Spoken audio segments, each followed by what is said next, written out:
بسم اللہ الرحمن الرحیم۔ اللہ تعالیٰ نے اپنے محبوب کریم صلی اللہ علیہ وسلم کی امت مبارکہ کو شرک سے بری فرمایا۔ اس کی گواہی آقا نامدار مدنی تاجدار صلی اللہ علیہ وسلم نے 1400 سال پہلے ارشاد فرما دی تھی۔ صحیح حدیث میں بے شمار روایات ہیں، انشاءاللہ وہ پھر کبھی میں عرض کروں گا کہ حضور نے فرمایا میری امت شرک نہیں کرے گی۔ شرک اللہ تعالیٰ کی ذات، صفات، افعال میں کسی اللہ تعالیٰ کے غیر کو اس کا ہم مثل اور ہم پلہ ماننا، یہ شرک ہے۔ اب آج کل جو خوارج ہیں جن کے بارے میں جناب سیدنا عبداللہ ابن عمر رضی اللہ تعالیٰ نے فرمایا تھا، صحیح بخاری حدیث نمبر 6930 کے بالکل اوپر والی لائن میں، کان ابن عمر یراہم شرار خلق اللہ، عبداللہ بن عمر فرماتے تھے یہ گندی مخلوق ہیں خارجی۔ کیوں؟ انہم انطلقوا الی آیات نازلت فی الکفار فجعلوها المؤمنین، کافروں پر اترنے والی آیتیں مومنوں پر لگاتے ہیں۔ جو آیات اللہ نے ابو جہل کے بارے میں نازل کی ہیں، جو آیات بتوں کے بارے میں آئی ہیں، ان آیتوں کو داتا صاحب، خواجہ صاحب، غوث پاک پہ لگاتے ہیں۔ فرمایا یہ خارجی کی نشانی ہے اور یہ بدترین مخلوق ہے۔ آج ہمارے معاشرے میں ہماری بھولی بالی جو عوام ہے بیچارے سنی، وہ جھنڈیاں لگا لیں تو کہتے ہیں شرک ہو گیا، جلوس نکال لیں شرک ہو گیا، جھنڈے لگا دیں شرک ہو گیا، یا رسول اللہ کا نعرہ لگا دیا، کہتے ہیں صحابہ نے تو لگایا ہی نہیں، دکھاؤ کہاں لکھا ہے۔ صحابہ نے کہا ہو نعرہ رسالت، اب نعرہ رسالت اردو کا لفظ ہے، وہ کہتے ہیں نہیں ہمیں بخاری میں دکھاؤ کہ یہ کہاں لکھا ہے۔ اللہ اکبر۔ وہ کہتے ہیں شرک ہو گیا۔ تم نے میلاد کا جلسہ کر لیا، شرک ہو گیا۔ تم نے رسول پاک کے نام کا ادب کر لیا، انگوٹھے چوم لیے، شرک ہو گیا۔ یعنی البتہ ان کی زندگی کا مقصد ہی ایک ہے، شرک شرک، یعنی انہوں نے شرک کی توپیں اپنے پاس رکھی ہیں، جس پر دل کرے، جدھر دل کرے، جدھر کو منہ کر کے وہ چلا دیتے ہیں اور کہتے ہیں تم مشرک ہو گئے، بدعتی ہو گئے، دائرہ اسلام سے نکل گئے۔ اب اس بات پر میں تمام دنیا کائنات کے اہل سنت و جماعت قیامت تک یا میرے مرنے کے بعد بھی جو اس بات کو سنیں گے، رسول اللہ کے اس فرمان کو سنیں گے، یہ فرمان سن کے ان کا سینہ ٹھنڈا ہو جائے گا کہ میرے رسول کریم صلی اللہ علیہ وسلم نے پہلے یہ بشارت دے دی تھی کہ پریشان نہ ہونا، گھبرانا نہ، تمہیں لوگ مشرک کہیں گے۔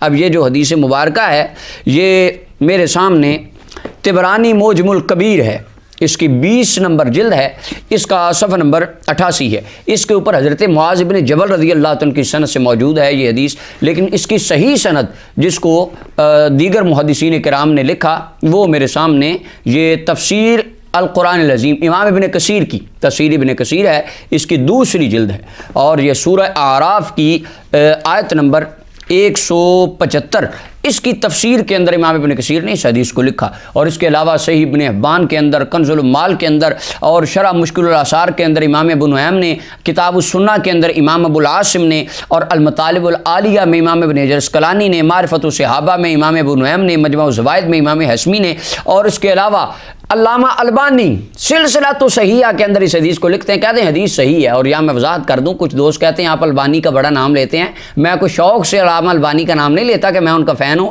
وہ اہل خوارج کے، اہل حدیث کے عالم تھے، میں ایک بطور اتمام حجت ان کا نام لیتا ہوں، کوئی خارجی بھی اس حدیث کو ضعیف نہیں کہہ سکتا کیونکہ البانی نے اس کو صحیح کہا ہے۔ اب حدیث مبارکہ سنیے۔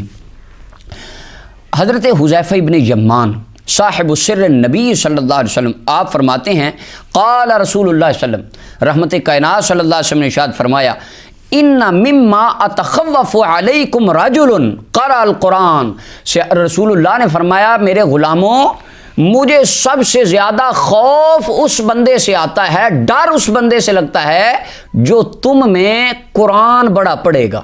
اللہ اکبر۔ آج لوگوں کو ڈر لگتا ہے دشمنوں سے، جس کے پاس بندوق ہو لوگ اس سے ڈرتے ہیں۔ اب رحمت کائنات فرماتے ہیں مجھے اس سے ڈر لگتا ہے قرآن بڑا پڑے گا، کہے گا کتاب کی بات کرو، علم و کتاب، علمی کتابی باتیں کرو، علمی کتابی باتیں، قرآن پڑھو۔ سرکار فرمایا قرآن بڑا پڑے گا، حتی اذا رویت بہجتہ علیہ وکان رداہ الاسلام، اس کے چہرے پر قرآن نظر، قرآن ہر ٹائم، قرآن، آیتیں، تلاوتیں، تفسیریں، قرآن پڑھ رہا ہوں میں تو جی بات ہی قرآن کی کرتا ہوں۔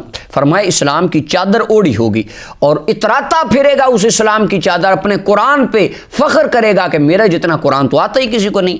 فرمایا پھر اس قرآن کی چادر سے کھسک جائے گا اور اس کو اپنی پس پشت ڈال دے گا۔ اب اگلے لفظ یہ صحیح حدیث ہے، اس کے جو لفظ رسول اللہ نے فرمایا سعی علی جارہ بالسیف، اپنے ہمسائے کے اوپر تلوار تان لے گا اور کیا کرے گا، ورماہ بالشرک، اس کو کہے گا تو مشرک ہو گیا ہے، تو نے شرک کر دیا، جھنڈیاں لگا دی شرک کر دیا، تو نے جلوس نکال دیا شرک کر دیا، بس تو نے انگوٹھے چوم لیے رسول اللہ کے نام پہ شرک کر دیا۔ سرکار نے فرمایا شرک کی کلیشن کو پکڑ کے وہ چلا دے گا پورے محلے پر کہ پورا محلہ مشرک ہو گیا، میں اکیلا توحید پرست ہوں۔ فرمایا حضرت حذیفہ بن یمان عرض کرتے ہیں قل تو میں نے عرض کی یا نبی اللہ، اے اللہ کے پیارے محبوب میرے آقا و مولا، ایہما اولا بالشرک، ان کے اندر ایک ہوگا ہمسایہ جس کے اوپر شرک کا فتویٰ لگے گا، ایک ہوگا شرک کا فتویٰ لگانے والا، ایک ہوگا بیچارہ معصوم شرک کے فتوے برداشت کرنے والا۔ یا رسول اللہ ان دونوں میں شرک کے زیادہ قریب کون ہوگا؟ وہ جو قرآن پڑھنے والا ہوگا، جو کہے گا قرآن تو مجھے آتا ہے تم تو مشرک ہو، وہ شرک کے قریب ہوگا، یا جس پر شرک کا فتویٰ لگ رہا ہوگا وہ بیچارہ معصوم سنی وہ شرک کے قریب ہوگا؟ تو جو اگلی بات رحمت کائنات صلی اللہ علیہ وسلم فرمائی نا، حضرت حذیفہ نے عرض کی المرمی اب الرامی، تو آقا کریم علیہ السلام نے سنیوں کی سینوں کی ٹھنڈک کا سامان پیدا فرما دیا۔ قال بل الرامی، فرمایا وہ جن بیچاروں پر شرک کے فتوے تھوپے جائیں گے نا وہ شرک کے قریب نہیں ہوں گے، وہ قرآن پڑھنے والا خود شرک کے قریب ہوگا۔ اللہ اکبر۔ تو میرے آقا و مولا صلی اللہ علیہ وسلم نے اہل ایمان کے دلوں کی تسکین کر دی کہ تمہیں قیامت تک لوگ مشرک کہتے رہیں گے، بدعت اور شرک کے فتوے تم پر جڑتے رہیں گے، لیکن فرمایا اپنا دل تم نے خوف زدہ یا غم زدہ نہیں کرنا، تم شرک کے قریب نہیں آؤ گے۔ اور آگے حافظ ابن کثیر کہتے ہیں اسناد جید، اس حدیث کی سند بالکل درست اور جید ہے، اور البانی نے کہا اس حدیث کی سند بالکل صحیح ہے۔ اللہ تعالی ہمیں آقا و مولا صلی اللہ علیہ وسلم کی غیر مشروط اور لامحدود محبت نصیب فرمائے۔ وآخر دعوانا الحمدللہ۔